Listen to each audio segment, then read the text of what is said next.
نحمده ونستعينه ونستغفره ونعوذ بالله من شرور أنفسنا وسيئات أعمالنا من يهدي الله فلا مضل له ومن يضلل فلا هادي له أشهد أن لا إله إلا الله وحده لا شريك له وأشهد أن محمدا عبده ورسوله وصفيه وخليله أدى الأمانة ونصح الأمة وجاهد في سبيله حق جهاده.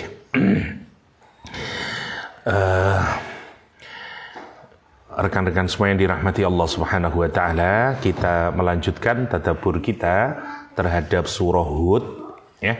Kita terakhir masih sampai kepada orang yang menolak kebenaran, tapi bukan hanya menolak kebenaran, bahkan mereka melakukan iftira ya.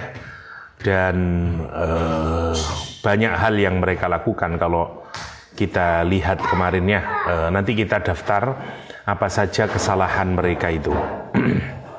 Tapi kita langsung dulu ke ayat 21 ya. Kemarin seingat saya kita sampai di ayat yang ke-21. Ulaikal ladzina khasiru anfusahum wa dhalla anhum ma kanu yaftarun. Ulaik, mereka tersebut ya, mereka ini yang melakukan kesalahannya itu kalau kita daftar Imam Ar-Razi misalnya dalam Tafsir Al-Kabir itu memberikan daftar atau list tentang kesalahan mereka ya. Jadi kalau misalnya Syekh Fadil Soleh itu hanya melihat ada 4 kesalahan besar. Yang pertama, innahum kadzabu ala rabbihim ya, mereka berdusta kepada Rabbnya, yasudduna an sabilillah, menghalangi jalan Allah Subhanahu wa taala. Yang ketiga, yabghunaha iwaja ya, membuatnya bengkok. Hum bil akhirati hum kafirun, dia kufur terhadap hari akhir. Ar-Razi itu mulai membikin kata beliau sifat yang pertama. Kalau kita recap dari kemarin ya, karakter orang ini yang pertama iftira, muftarin ya, muftarina 'ala Allah. Dari ayat apa? Wa man adzlamu mimman iftara 'ala Allahi kadziba. Nomor 1 muftarin. Nomor 2 kata dia yu'ridun, berpaling dari Allah Subhanahu wa taala. Ya, ulaika yu'raduna 'ala rabbihim ya. Yu'radun yang kedua. Yang ketiga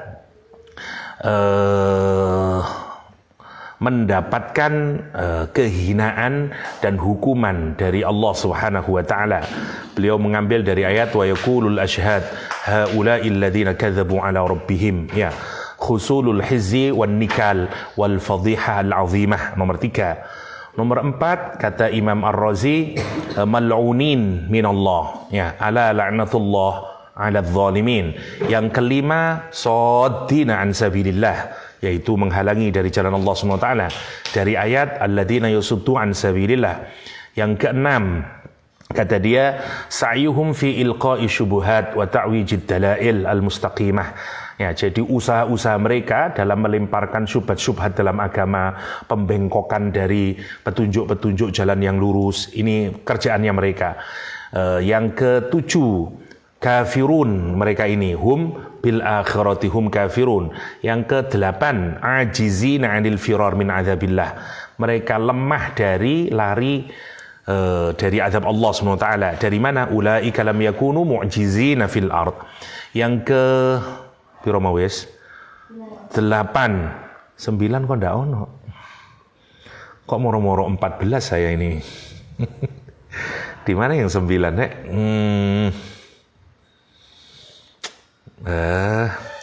Sebentar saya cari.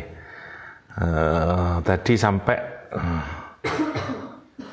berapa tadi? Sampai wasifatus saminah.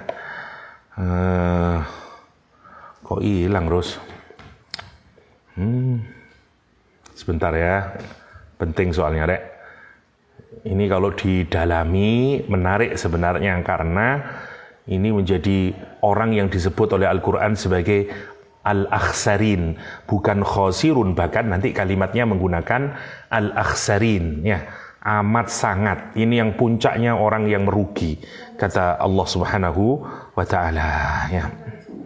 Tadi nomor 9 ya, 9-nya yang tidak ada. Iya, oh ini yang kepotong saya, oke. Yang kesembilan, laisa lahum awliya. Mereka tidak punya penolong untuk menolak azab Allah Subhanahu wa taala. Ini dari ayat ulaika lam yakunu mu'jizina fil ard. Wa ma kana lahum min dunillah awliya. Nomor 10, sifatnya adalah yudha'af lahul azab. Ya, jadi ada tad'iful azab. Nomor 11, ma kanu yastati'una sam'a wa ma kanu yubsirun. Nomor 12, ulaika alladzina khasiru anfusahum. Nomor 13, wa dhalla anhum ma kanu yaftarun. Nomor 14, la jarama annahum fil akhirati humul akhsarun. Jadi ada 14 kerugian atau amal yang membuat mereka ini menjadi orang yang merugi di sisi Allah Subhanahu wa taala. Ya, enggak tahu kita masih sampai berapa itu. Kalau diurut tadi pakai kategorisasinya Imam Ar-Razi, ya ada 14 Imam Ar-Razi. Nanti dihitung sendirilah. Oke, kita lanjut dulu. Ulaika, mereka itu alladzina khasiru orang-orang yang merugikan anfusahum, diri mereka sendiri. Yang menarik yang pertama, Allah Subhanahu wa taala menyebut orang yang merugikan diri sendiri itu sebagai akbarul khusran. Ya, kenapa? Karena fa inna akbarul khusran, karena sebesar-besarnya kerugian itu adalah kalau orang membuat rugi dirinya sendiri. Kita kalau membuat sesuatu yang membuat orang lain rugi, ya memang itu kerugian, tapi kan puncak kerugian adalah kalau membuat kita sendiri rugi, kan gitu toh. Itu adalah akbarul khusran. Ya. Makanya Quran nanti di sini menyatakan, di berikutnya Allah menyatakan ini adalah akhsarin. Ya, oke, yang pertama. Wa dhalla anhum ma kanu yaftarun, ay zala anhum iftira'uhum. Ya, walam yanfa'hum syai'a. Jadi dhalla di sini maknanya zala atau hilang, ay ghaba. Jadi doa juga sama. Sia-sia, hilang. Apa yang mereka bikin atas nama Allah SWT, iftira'nya mereka itu, yang mereka ada-adakan, sia-sia semuanya. Jadi penipuan yang dari tadi yang saya list 14 tadi ya, nanti semuanya sia-sia. Dia membengkokkan ajaran Allah, dia menyesatkan orang dari jalan Allah, semuanya sia-sia. Dia membikin kedustaan atas nama Allah SWT. Semua iftira' yang mereka lakukan itu pada akhirnya adalah dhalla anhum, ya aydha'a anhum, ya iftira'uhum, hilang semuanya. Ini kesimpulan Al-Quranul Karim. Memang menarik, Rek. Contoh ya, ada satu ayat dalam Al-Quran itu menarik di surah apa? Fama bakat alaihimus samawatu sama'u fama bakat alaihimus sama'u wal ardu wa ma kunna munzirin, ya. Ayat ini menarik. Jadi ayat ini kan berkenaan dengan matinya Firaun, ya. Dulu salah satu cara memaknai ayat ini adalah bahwa kalau ada orang soleh, misalnya para mufassir biasanya mengartikan begini, kita ini memiliki, setiap anak cucu Adam itu memiliki 2 pintu di langit. Satu pintu naiknya amal, satu pintu turunnya rizki, gitu. Hadis sahih dari Rasulullah SAW. Ya, semua anak cucu Adam diberikan oleh Allah 2 pintu. Satu pintu turunnya rizki, satu pintu naiknya amal. Makanya konsepnya rizki di dalam Al-Quran itu di langit. Wa fis samai rizqukum. Ya toh, di langit. Ya, jadi maksudnya pembagian rizki itu dari langit. Karena itu Allah Subhanahu wa taala itu menyatakan wa fis samai rizqukum, nomor 1. Yang menarik, dulu memahami kenapa langit itu kok menangis, karena begitu orang soleh itu meninggal dunia, maka tidak terdengar lagi malaikat membawa amal solehnya. Begitu dikasih tahu, misalnya si fulan satu hari misalnya dia beramal soleh 30 misalnya, dan dia penduduk langit itu tahu, seperti televisi saja, dia menjadi selebritis di langit karena tahu semuanya. Ahmad, kira-kira begitu. Tapi begitu sama sekali nggak ada berita, malaikat bertanya, penduduk langit itu bertanya, mana Ahmad kok tidak pernah muncul itu? Dikasih tahulah, karena mereka meninggal dunia. Nah, itu yang dimaksud dengan menangisnya langit, ya, atau bumi. Bumi ya jelas toh, orang soleh kalau meninggal dunia di bumi orang menangis, ya, sebagaimana yang kita ketahui bersama, orang-orang soleh kalau meninggal dunia itu sekian banyak orang menangis, ya. Kita masih bisa saksikan itu. Syekh Mutawalli Sya'rawi saat meninggal dunia di Mesir itu, bagaimana orang menangis dan membawa jenazahnya dan seterusnya. Jadi langit dan bumi menangis itu dulu ditafsiri demikian. Oke. Tafsiran historisnya beda lagi. Jadi ada ilmu namanya Egyptologi. Egyptologi itu memahami bahasa Mesir. Ya, bahasa Mesir itu kan tidak ada orang yang bisa, karena ono gambar manue, ono gambar ulone. Kamu kalau nonton di piramid itu nggak ada.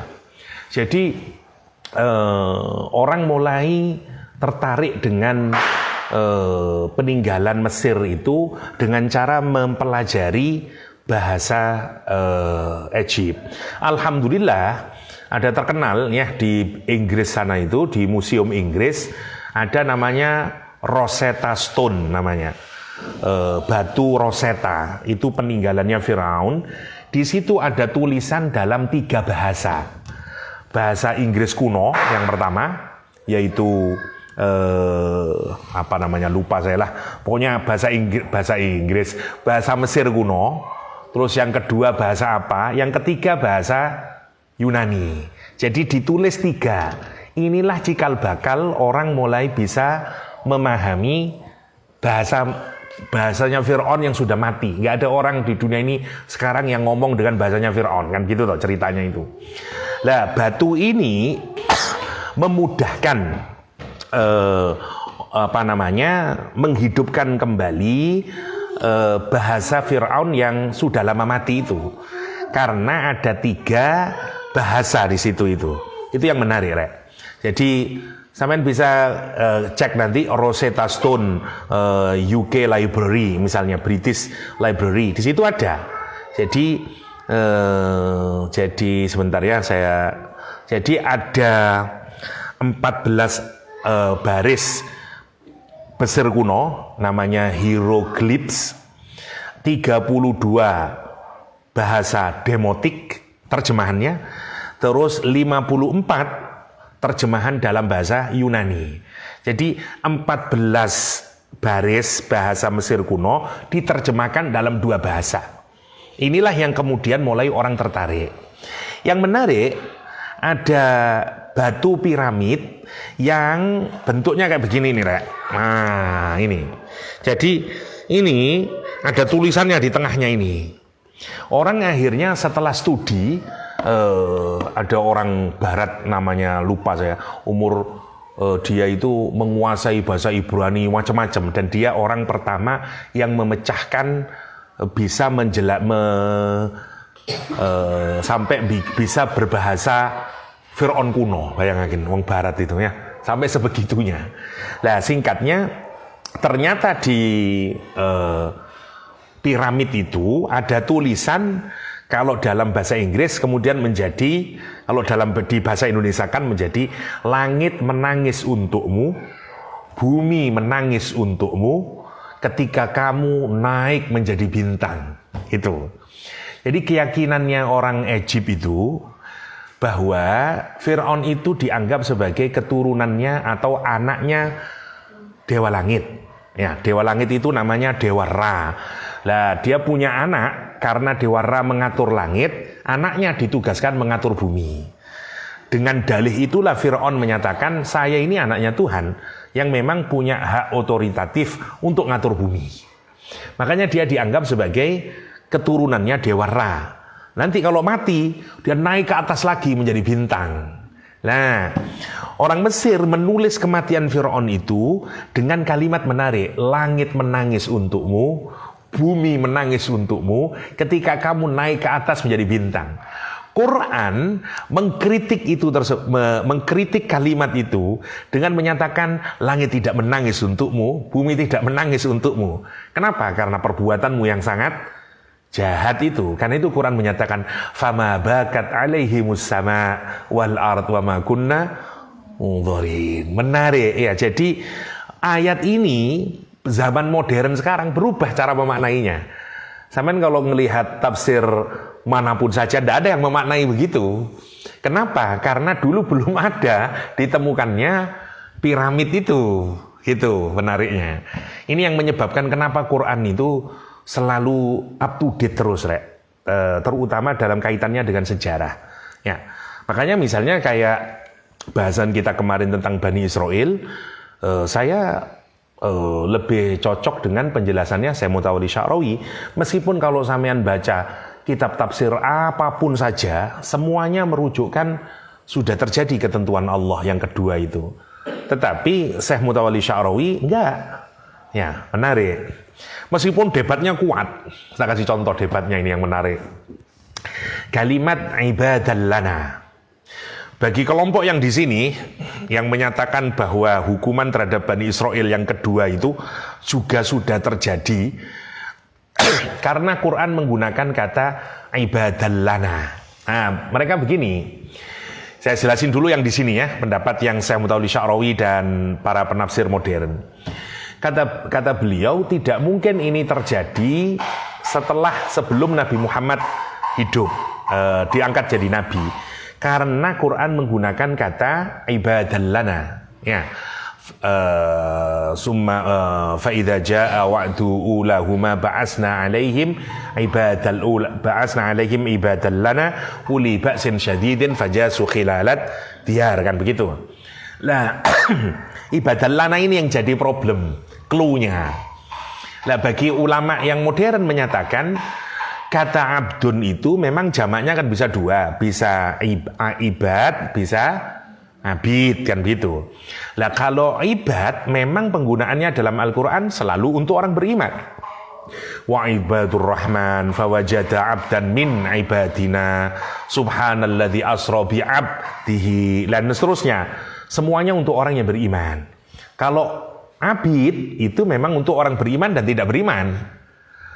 Ya lidzalimina lil abid, ya. Allah tidak berbuat zalim kepada, bukan lil ibad tapi lil abid, karena abid untuk juga non muslim. Maka karena itu ulama-ulama modern di sini menyatakan enggak.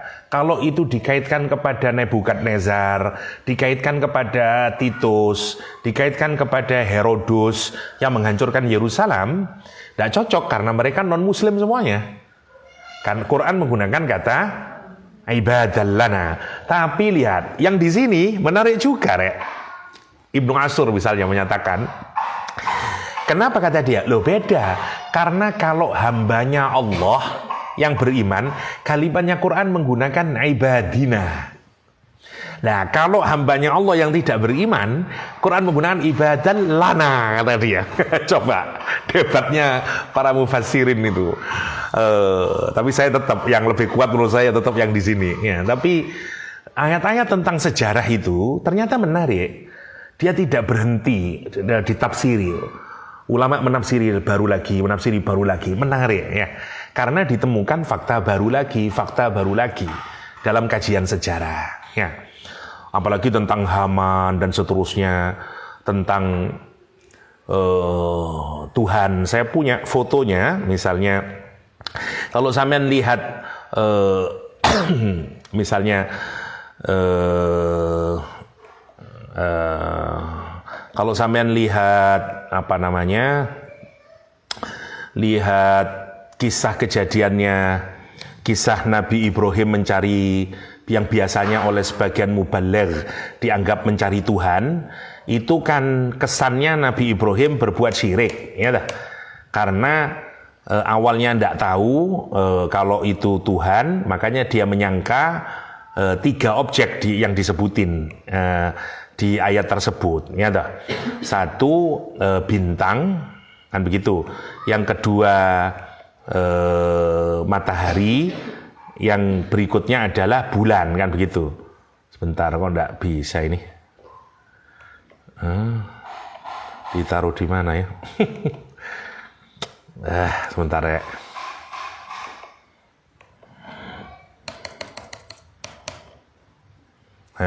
Ini saya mau tunjukin sama kamu. Jadi misalnya ini adalah foto salah satu relief bekas dulu kerajaan Mesopotamia atau Babilonia, tempatnya Nabi Ibrahim alaihissalam. Bayangin ya. Jadi kalau kita melihat mereka itu percaya sama 3 nabi, 3 Tuhan ya. 1 matahari, 2 rembulan, 3 Venus atau bintang. Dan Quran itu spesifik ketika menyatakan Nabi Ibrahim mencari Tuhan, bukan mencari Tuhan sebenarnya, mengkritik. Nabi Ibrahim itu sebenarnya hendak menunjukkan kepada masyarakat saat itu salahnya mereka dalam menyembah 3 Tuhan itu. Makanya tapi dengan cara menunjukkan kebodohan mereka, kan gitu. Makanya Nabi Ibrahim menggunakan 3 ayat itu, kan gitu toh. Misalnya pertama, falamma janna alaihil lail, ya, ro'a kaukaban pertama dulu, Venus dulu. Ya dah. Falamma afala qala la uhibbul afilin. Falamma ra'al qamar yang kedua.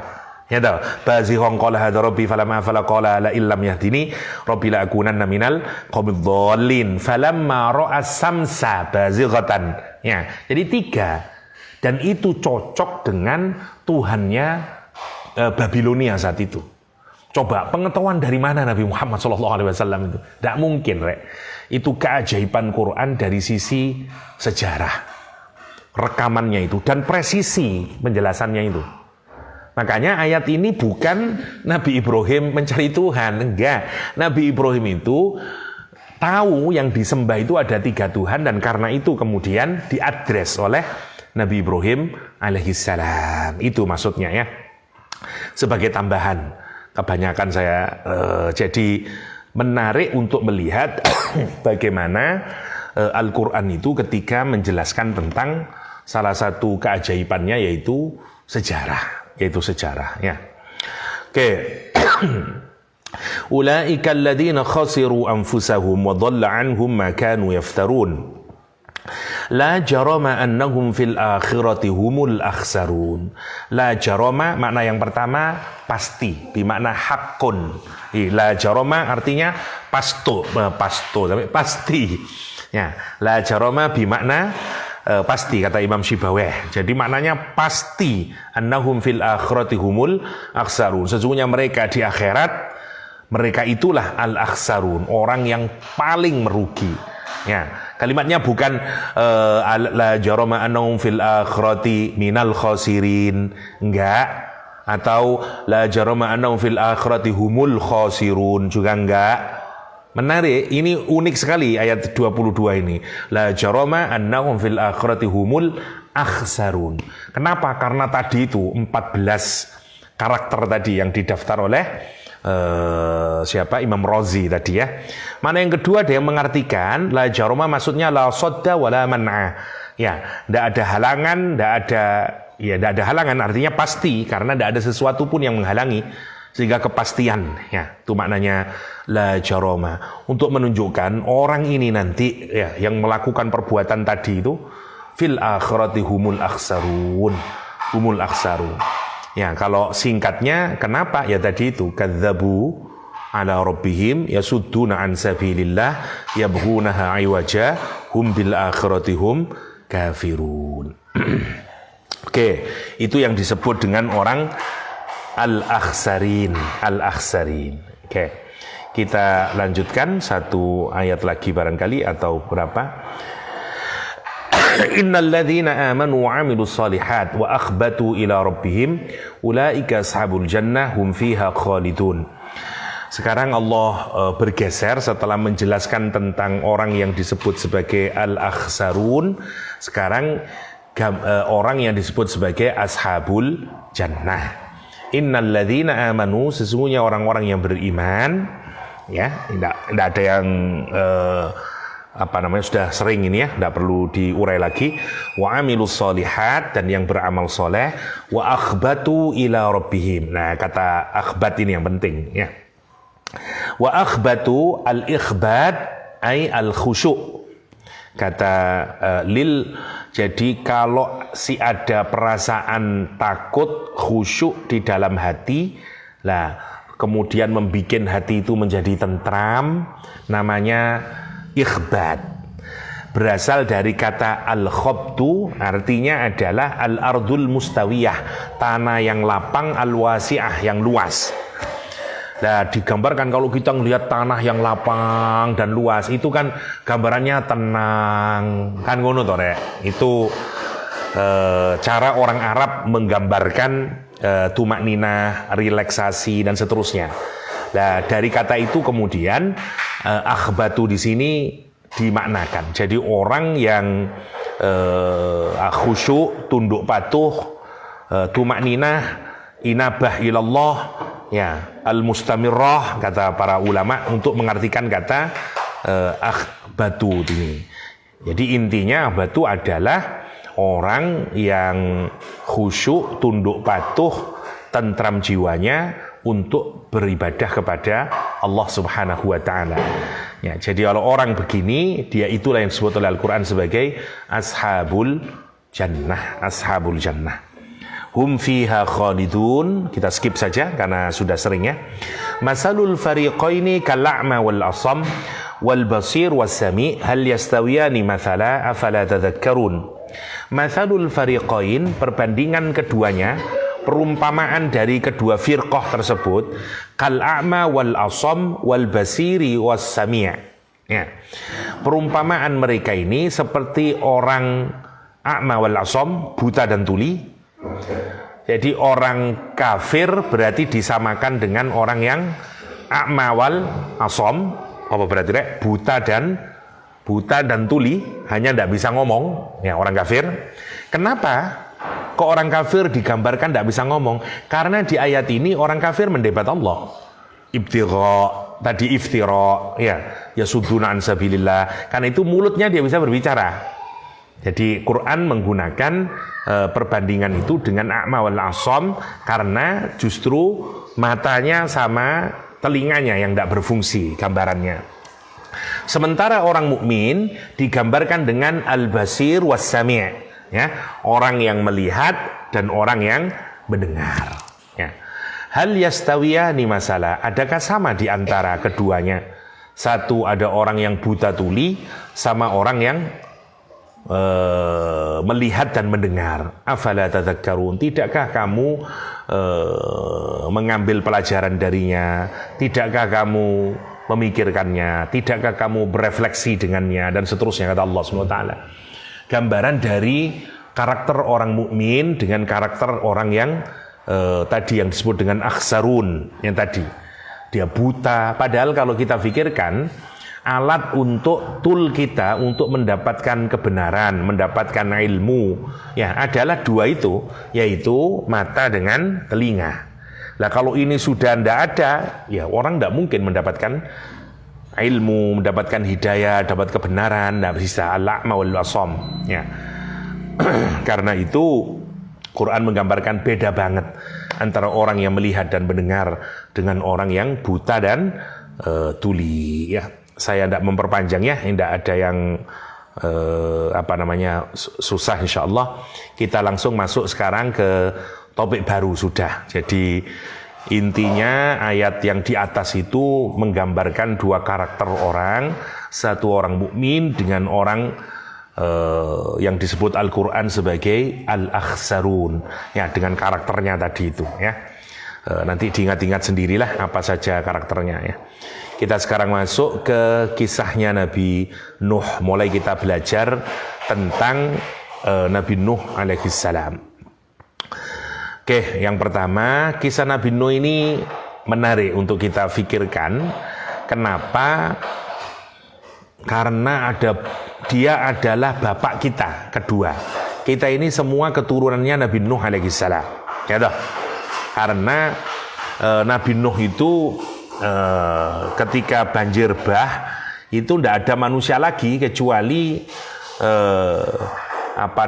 yang dibawa oleh Nabi Nuh alaihissalam.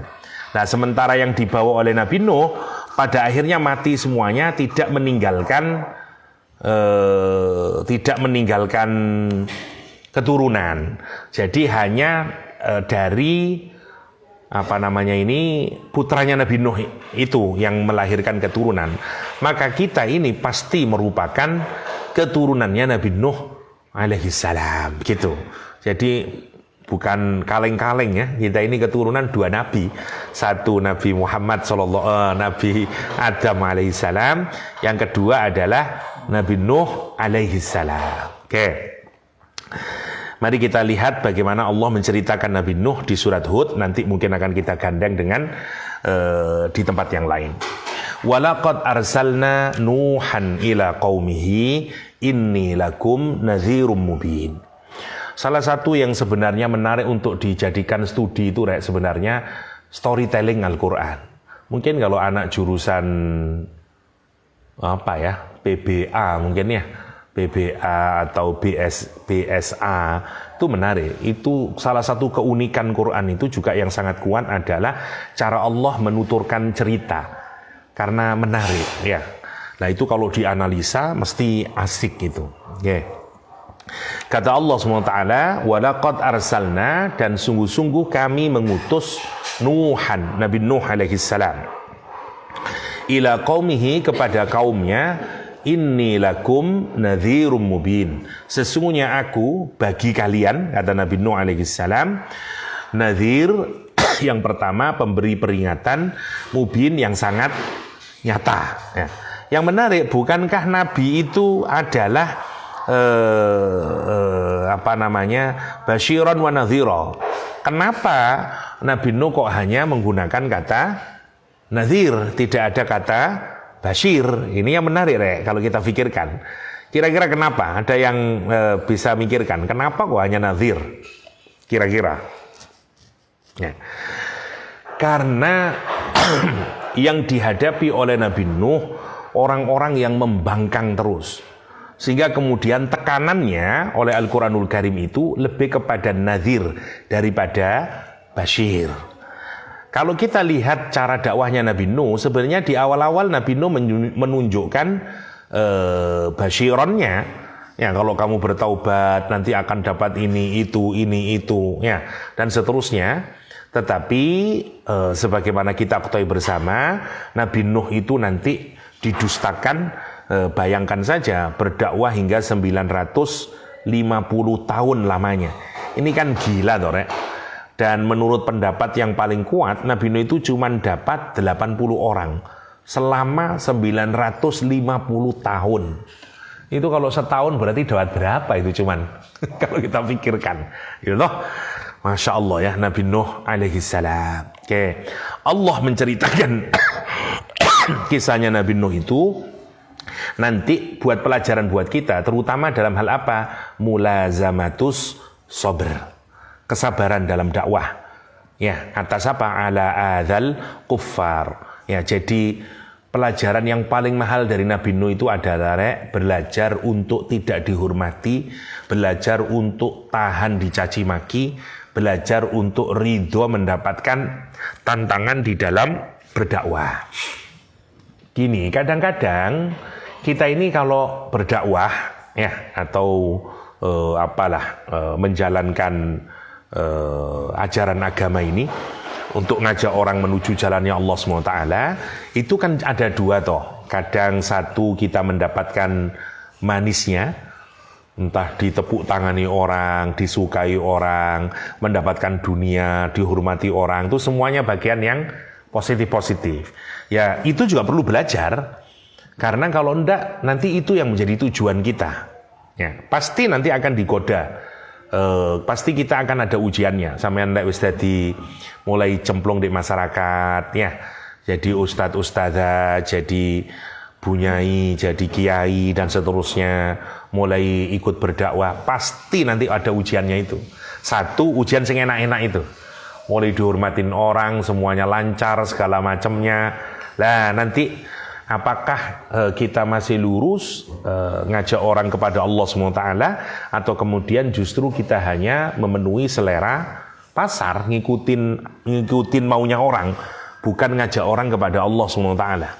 Oke, itu ada caranya sendiri kita belajar. Dari siapa? Dari Nabi Sulaiman yang paling terbaik ya. Oke. Yang kedua adalah belajar untuk tidak dihormati, dikucilkan, tidak dihormati, di kata-kata yang buruk. Ya, dari siapa? Nabi Nuh yang paling terbaik. Ya, nanti kita belajar dari sana. Ya. Oke. Alla ta'budu illallah inni akhafu alaikum adzab yaumin alim. Ayat ke-26 menjelaskan tentang inti dari dakwahnya. Jadi satu, dakwah itu fungsinya adalah nadhir, untuk memberikan peringatan, tapi dalam memberikan peringatan harus mubin. Mubin itu kalau bahasa sekarang logis, rasional, orang bisa membedakan mana yang benar-benar, mana yang salah, mana yang, lah itu namanya nadhir mubin. Jangan nyuruh orang atau nasihatin orang tapi nggak jelas batas antara baik buruknya. Nah, bukan begitu, harus nadhir mubin. Oke. Dan inti dakwahnya adalah ibadah sama Allah. Ya, membudakkan diri kepada Allah Subhanahu wa taala. Alla ta'budu illallah. Agar kamu tidak mengabdi, membudakkan diri kecuali hanya kepada Allah. Inni akhafu alaikum, sesungguhnya aku takut kepada kalian dari apa? Adzab yaumin alim. Azab hari yang amat sangat menyedihkan. Alim maknanya mu'lim ya. Terus menerus, sangat menyedihkan ini. Ini kalau dilebarkan sebenarnya kenapa begini ini? Karena Nabi Nuh maunya agar umatnya itu meninggalkan berhala-berhala yang mereka sembah. Ai kata Allah ta'budu illallah, katanya Imam Qurtubi, ai utsrukul asnam. Tinggalkanlah patung-patung itu, fala ta'buduha. Jangan kamu nyembah, wa atiullaha wahdah. Taatilah Allah semata-mata. Ya. Itu maksudnya Allah ta'budu illallah. Ya. Kenapa? Dijelasin resikonya sekarang. Karena kalau kamu nyembah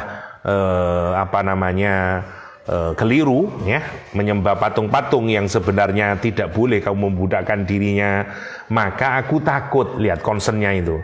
Concernnya bukan pada diri sendiri, tapi concern kepada orang lain. Ini ciri dari dakwah. Yang pertama, dakwah itu bagaimana mengantarkan orang menjadi budaknya Allah kalau mudahnya. Yang kedua, bagaimana dakwah itu berangkat dari concern kita kepada orang tersebut. Ya, inni akhafu alaikum adzab yaumin alim. Ya, sesungguhnya aku takut buat kalian, atas kalian. Apa itu? Adzab yaumin alim. Oke.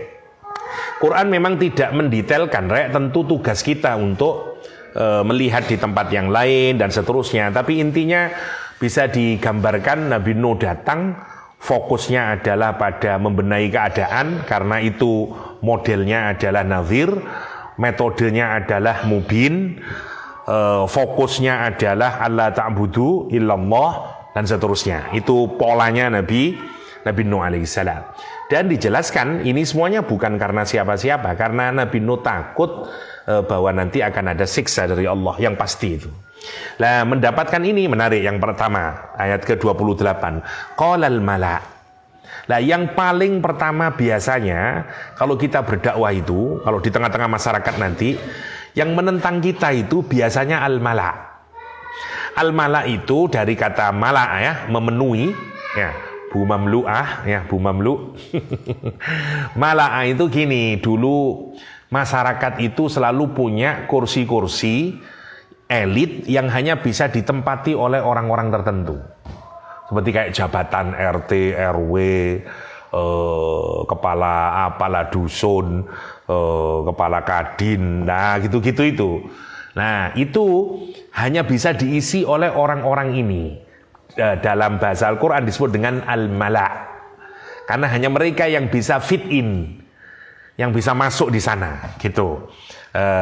Fir'aun juga menggunakan kata mala, ya ini banyak di dalam Al-Quran ya, dipakai kata mala. Kalau bahasa sekarang adalah kaum elitnya, baik elit politik, elit bisnis dan seterusnya. Nah dakwah itu musuh pertamanya yang harus diingat adalah al-mala.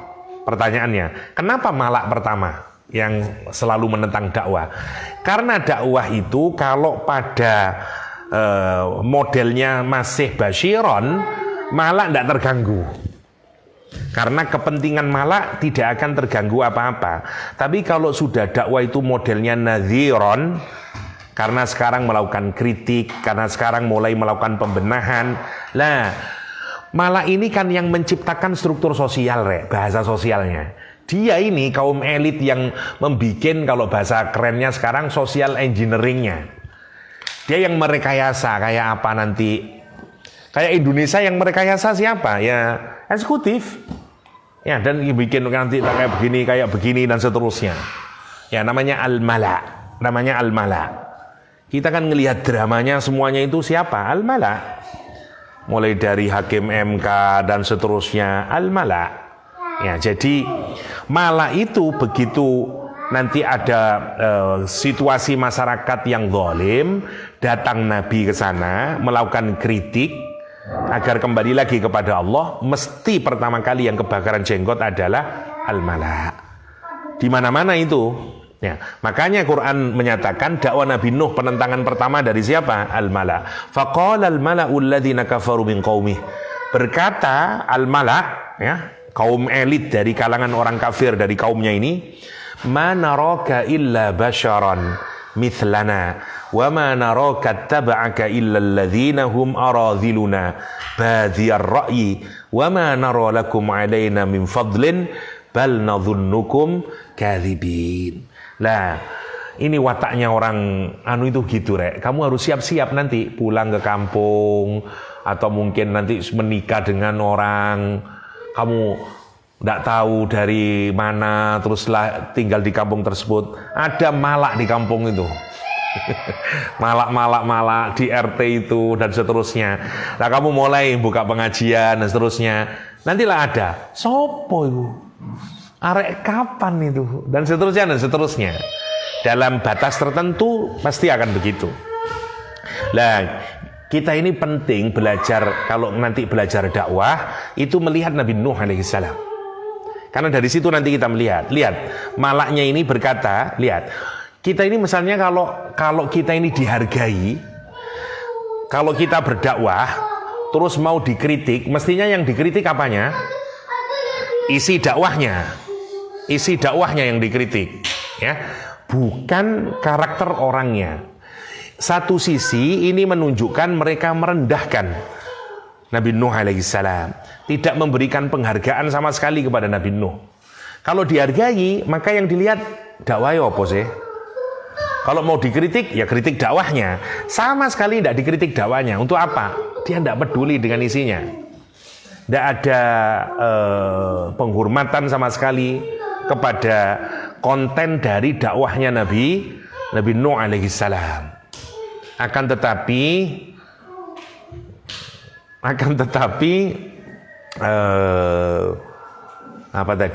justru yang dihinakan adalah karakter assassination-nya, ya, dihancurkan kepribadiannya dan seterusnya. Memang begitu caranya, ya, karena tidak penting itu dulu.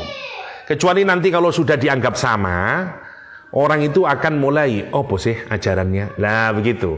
Kita ini kalau masih tidak dianggap, dilihat gitu, anak umur berapa itu? Baru kemarin sore kok. Nah, ya. Lihat ini kata malak ini. Mana roka illa basharon mithlana.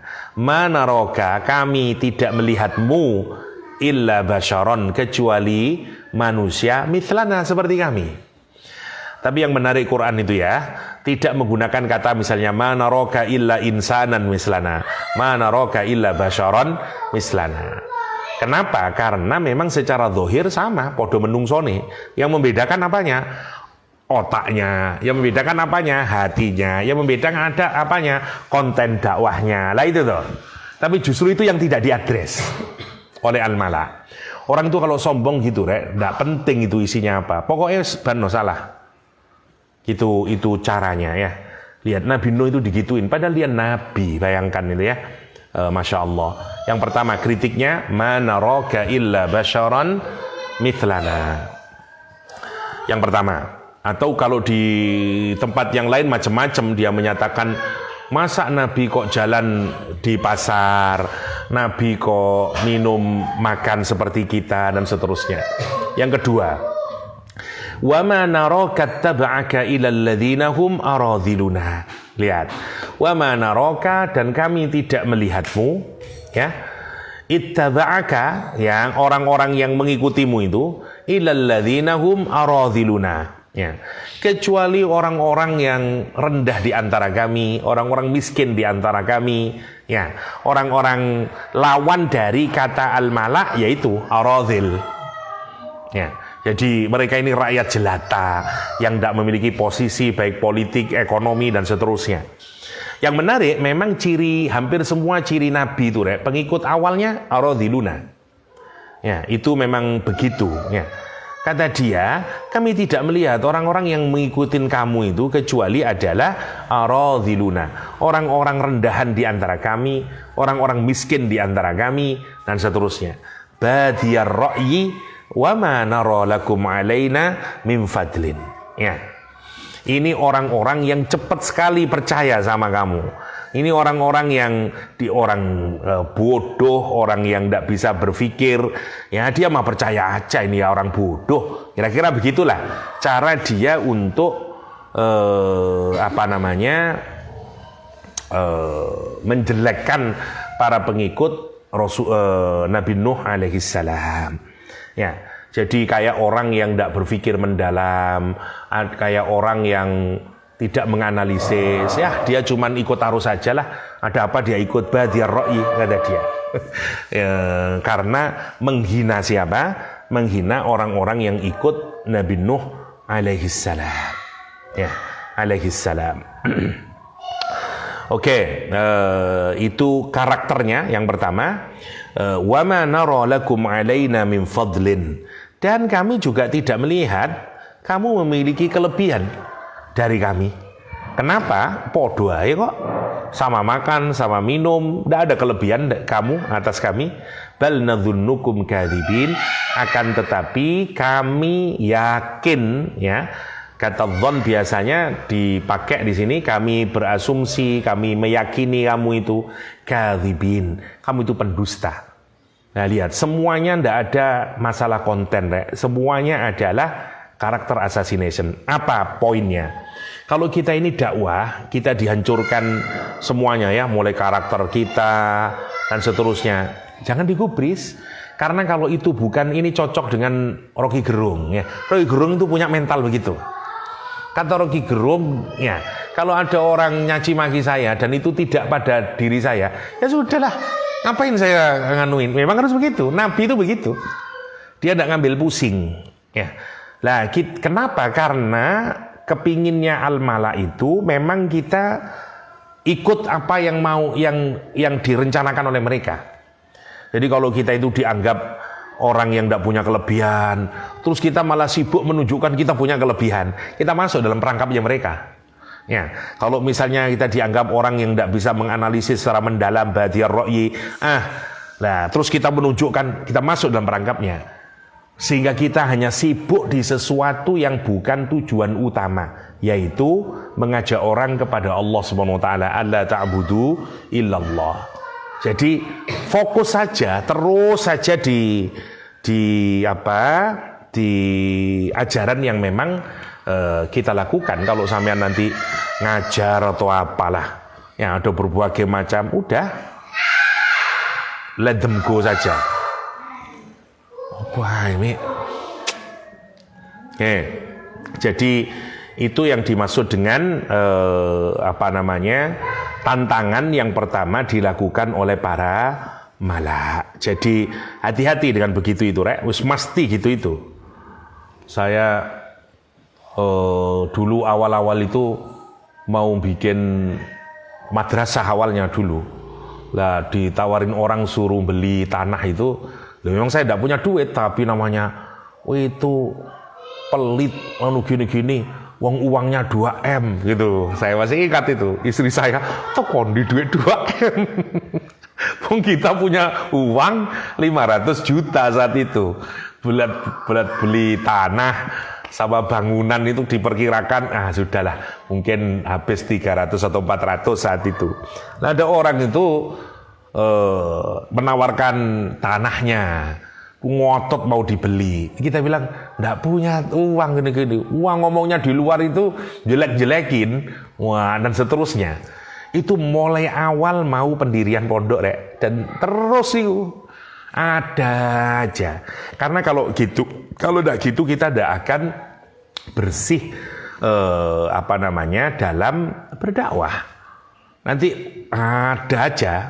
Lah kalau kita sudah selesai, benar-benar Allah menguji kita dalam kaitannya dengan cobaan macam-macam itu kita lulus, lah nantilah ganti ujiannya, ujian kesenangan, duit moro, segala macamnya dan seterusnya. Lebih berat lagi itu, lebih berat lagi. Ya begitulah hidup itu, nggak akan ada selesainya kita ini berhadapan dengan ujian demi ujian. Untuk apa? Untuk membersihkan diri kita. Ya. Saya kira itu dulu, wis adzan nek. Aku hati ngaji mana soalnya. Itu saja dulu. Mohon maaf ya, tidak banyak ini yang bisa kita diskusikan. InsyaAllah minggu depan kita detailkan tentang siapa Nabi Nuh dan seterusnya. Demikian, semoga ada manfaatnya dan Allah ya kubajma'in. Wassallallahu ala nabiyyina Muhammadin wa alihi wa sahbihi wasallam. Wa akhiru da'wana alhamdulillah rabbil alamin. Subhanakallahumma wa bihamdik asyhadu an la ilaha illa anta astaghfiruka wa atubu ilaik. Assalamualaikum warahmatullahi wabarakatuh.